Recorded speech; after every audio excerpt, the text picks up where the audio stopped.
Hello everyone. In this video, we're going to be covering conditions on Power Automate. We did do some conditions on SharePoint, but I know not everybody uses SharePoint. So in this video, we're going to be using Microsoft Forms to kick off our flow.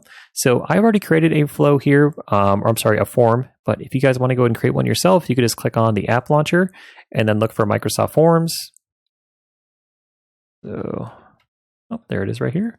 And then once you click on it, it may ask you to select a template. And then once you do that, you just essentially put in all of the details. So I am simulating an employee onboarding. So we're asking questions like full name, department, start date, job title, and location. So I just wanted to add enough options here so that we can add in multiple conditions to our workflow.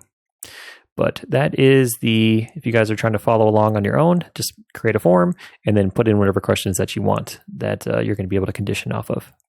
So once you have your form all submitted or form good to go, we're going to go ahead and hit create, do automated cloud flow.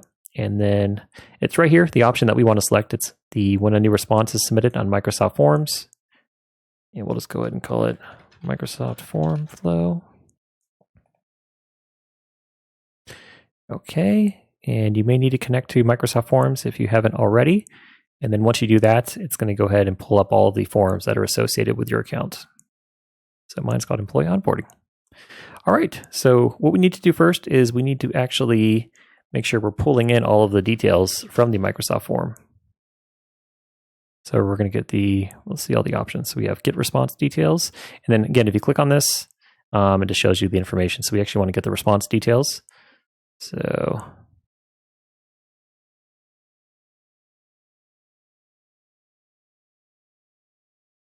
Employee Onboarding.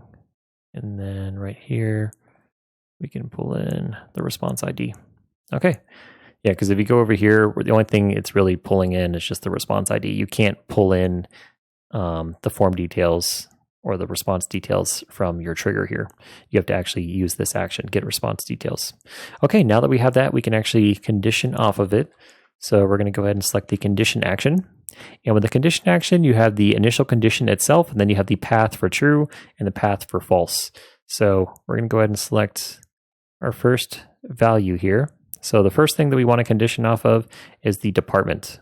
So this would probably make sense to be on like a maybe like a switch case type deal, because we have multiple departments. We have more than two. But, it is what it is. We're just going to go ahead and roll with it. So we'll pretend that IT has its own path, and then the other departments, they have their own path. So IT is the kind of the unique one. And, okay. Make sure, yep, IT. So I just want to make sure I have the variable correct. And, okay. So that looks good. If you wanted to, you could add multiple conditions. So you could add multiple and conditions, or you could add or conditions. So like I could put department is IT or department is finance. So I'm okay with it just being IT. So that's fine. Okay. So if it meets the condition that it is IT, then we need to go ahead and select an action. So the first action would be, we can go ahead and do a Teams message. So post a message in the Teams channel.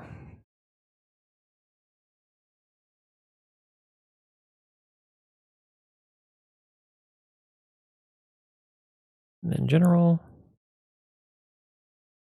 Okay, and this is where we could add in some dynamic variables.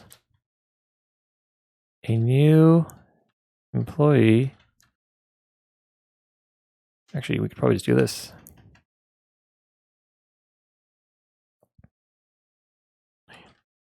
In the process of onboarding.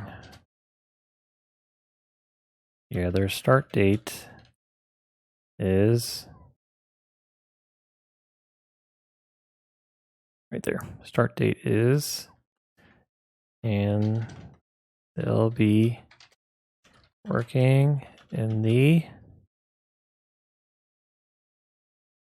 got a comma. And they'll be working in the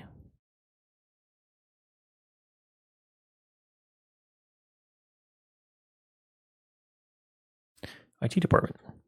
Okay, so that is good for that. And then if we have someone someone who's been submitted who's not in the IT department, we could just have them send an email. So let's do this. email, send an email. I can just have it sent to myself so I can see it come in. Oh, it's under Mike. There we go.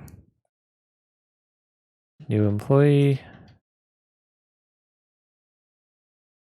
And then we could probably just copy all this.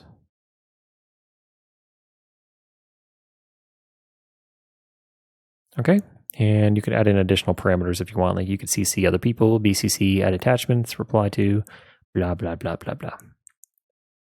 Okay, everything looks good there. So this is just giving us a good idea if the condition is working correctly. Is it showing that the person is actually in the IT department? If it is, they're going to submit that Teams message. If it's not, it'll post an email. It's pretty clear. So in the next video, we'll build out the condition further, but let's test to make sure this one's working. So let me open up Outlook as well.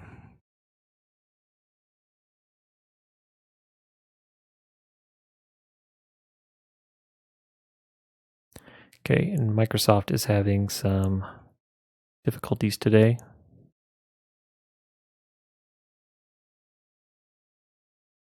All right, test, manual, test.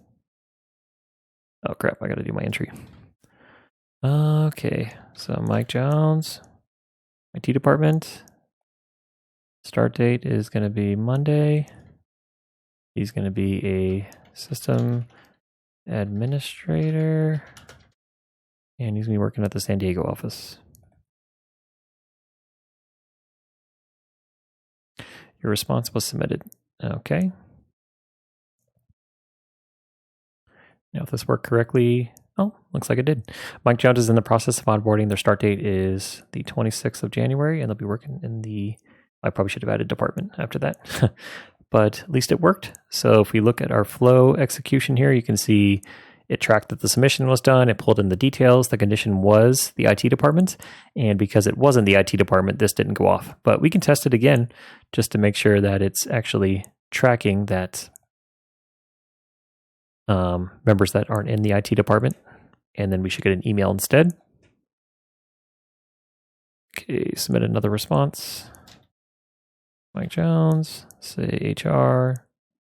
He's starting on the 26th. Job title, HR analyst, and he's working at the Seattle office.